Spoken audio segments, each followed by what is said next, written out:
Lepo pozdravljeni.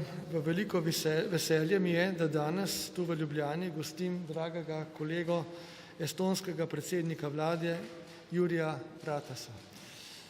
Kot je znano, Estonija z julijem prične svojo prvo predsedovanje Svetu Evropske unije in zato nam je danes premier Ratas prišel predstaviti ključne prioritete estonskega predsedovanja. Naj ob tem povem, da je Estonija uspešna in razvojno naravnana evropska država. Slovenija skoraj v celoti deli temeljne vrednote in ciljne usmeritve za to našo prijateljsko državo, s katero imamo dobre politične odnose. Želimo si seveda še širiti ekonomsko sodelovanje, o čemer smo na kratko spregovorili danes, vendar pa je bil ključen poudarek seveda na evropskih temah, na tem, kako bo potekalo predsedovanje in kako bomo skupno stopali po poti naprej. V ospredju estonskega predsedovanja je prav enotnost Evropske unije. To je tisto, kar zagovarja tudi Slovenija in tudi sicer lahko rečem, da se s prioritetami, ki jih je kolega Jurij danes predstavil, v celoti strinjam, verjamem, da jih bo v nadaljevanju predstavil tudi sam.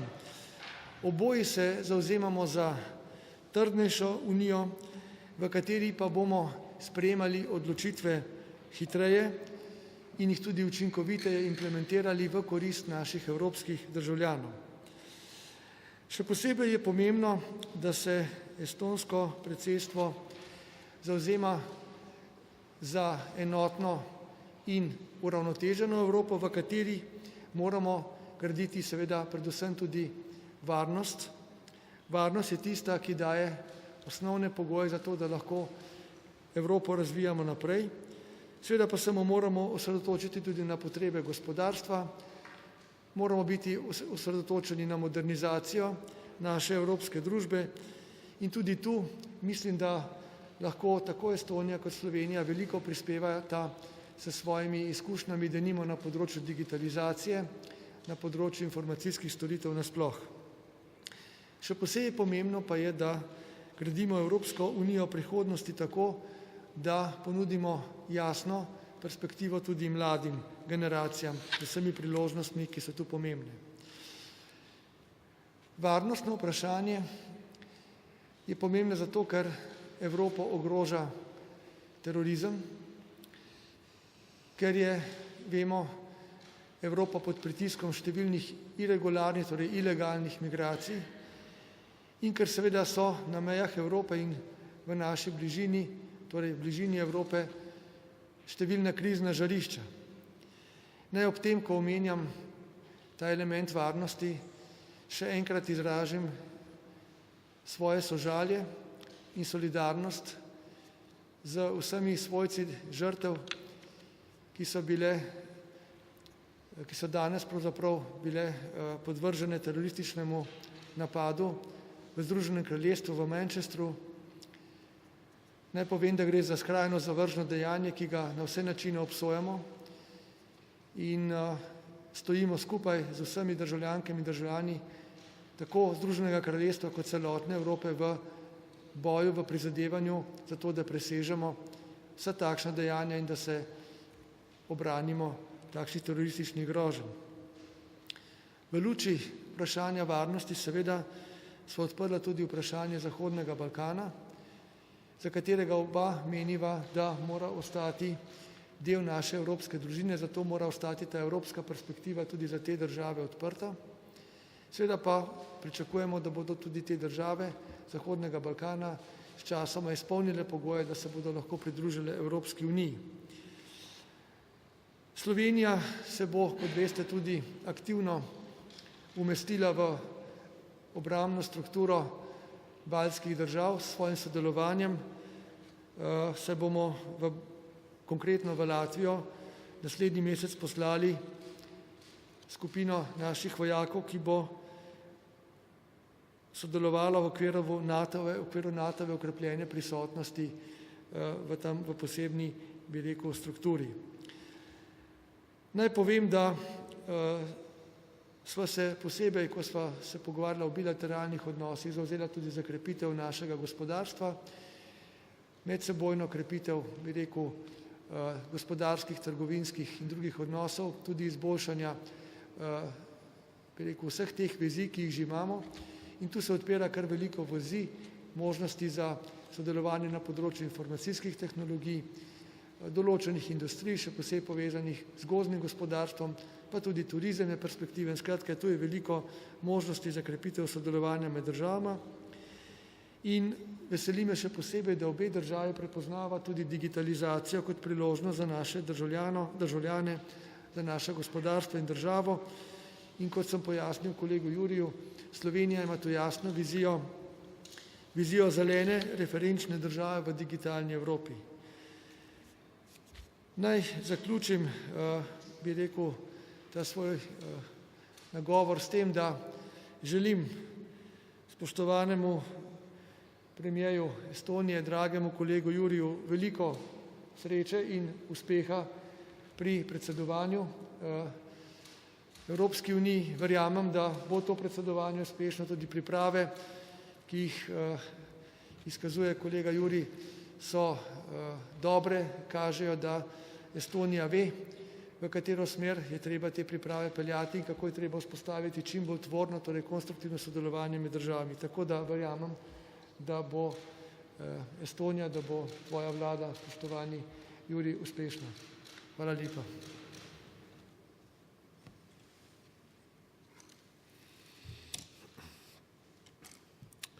Honorable Prime Minister, dear Miro, ladies and gentlemen, journalists, first of all, also my deep and serious condolences to the United Kingdom, their people, what happened last night.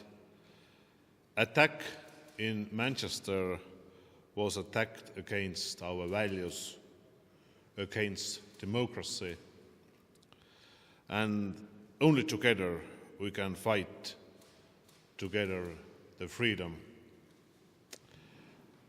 It is great to be today here in Slovenia. I read quite a lot about your country, and I know that your economic growth is very high if we are comparing today's growth in the European Union. Also, your employment rate is also high. What it shows, I think it shows that your citizens, your people here in your country are working very right way, and also your government and Miro, you are making very great things here. It is a pleasure to be here in Ljubljana, and especially on this occasion, preparing for Estonian upcoming presidency and introducing the priorities of our presidency to my very good colleague Miro. At our meeting, we talk about the priorities during the second half of 2017, as well as questions concerning the future of the EU and the implementation of the joint decisions and questions concerning for future of the EU and its unity. The bilateral relations between Slovenia and Estonia are warm, regardless of our geographical distance. There is good potential in boosting cooperation in the field of ICT, and we are very happy to share our knowledge on e-services.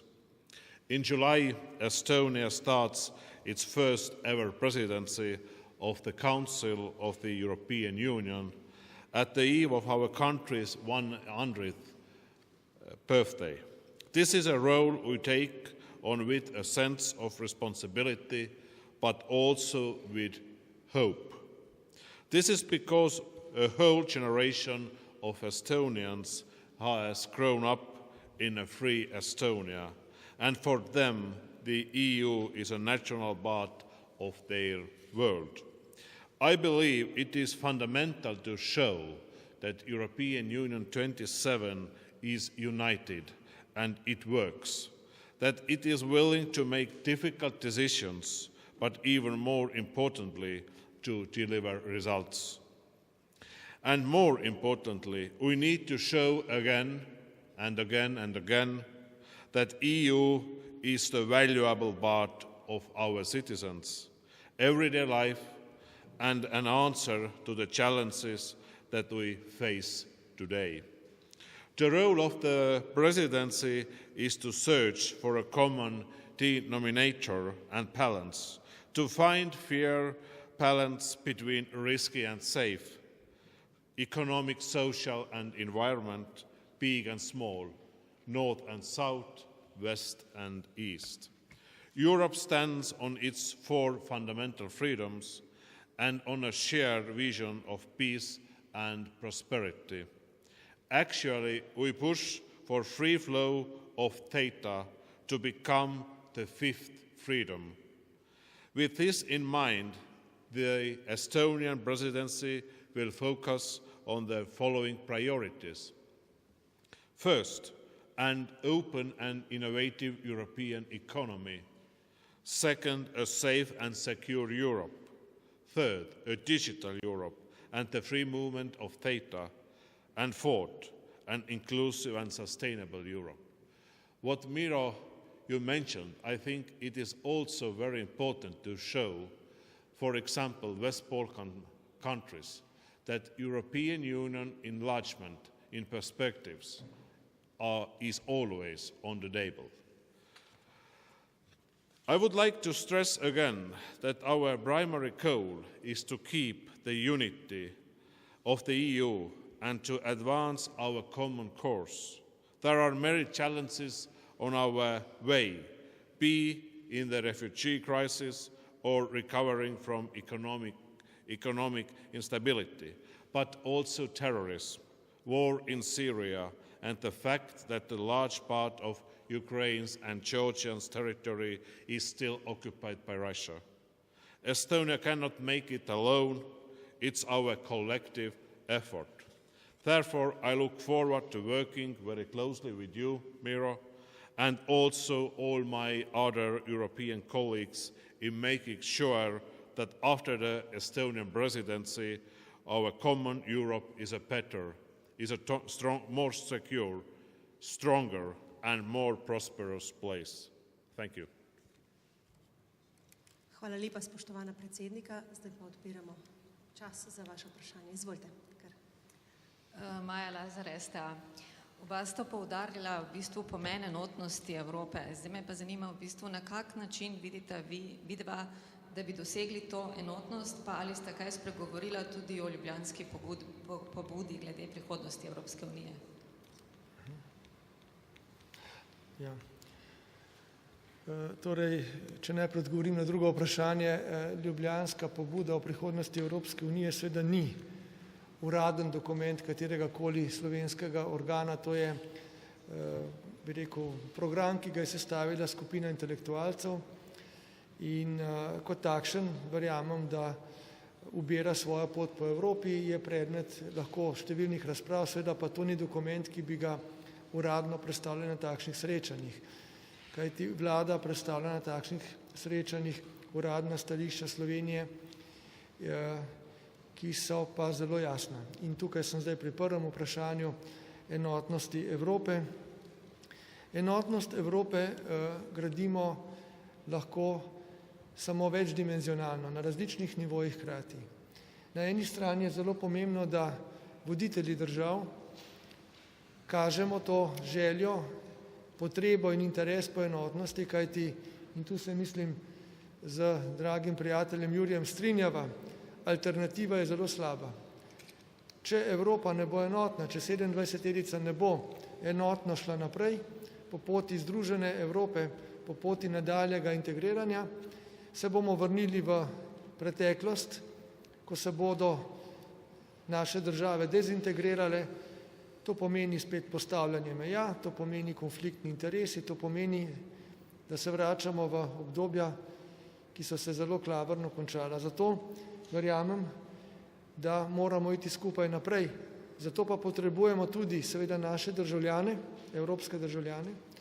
To je zagotovo eden od drugih pomembnejših nivojev, ki jih moramo prepričati v ta skupni evropski projekt, v te naše skupne evropske vrednote na vse možne načine. In to je naloga, ki je pred nami, da še bolj vztrajno in učinkovito uresničujemo naše zaveze, za katere smo se dogovorili, in da ponudimo neke razvojne perspektive mladim, vsem ostalim, da bo Evropa konkurenčna, uspešna in da bo ohranila to tradicijo, ki jo postavlja v samo ospredje sveta, demokratične vrednote, socialna država, spoštovanje vladavine prava in podobno. Potem so pa tu še drugi subjekti, kot so subjekti v gospodarstvu in drugi, ki morajo seveda v Evropi videti možnost uresničevanja svojih interesov in ravno prizadevanje za modernizacijo, za skupni trg, za razvoj, ekonomski razvoj je tisto, kar mislim, da vodi v to smer. In če bomo uspeli vse te razvojne perspektive našim evropskim državljanom bolj približati, če jim bomo uspeli tudi bolj jasno pokazati dosedanje dosežke Evropske unije, sem prepričan, da bomo lahko zagotovili na vseh treh nivojih in tudi na drugih nivojih to enotnost. Thank you for your question. Estonian motto is unity through balance. And of course, on the one hand, we could see that we have quite a lot hard topics on the table. Migration, Brexit.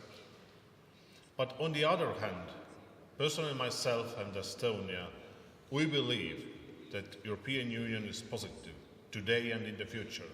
We have, I think, two alternatives, to go back or to go forward, especially after the Rome Declaration.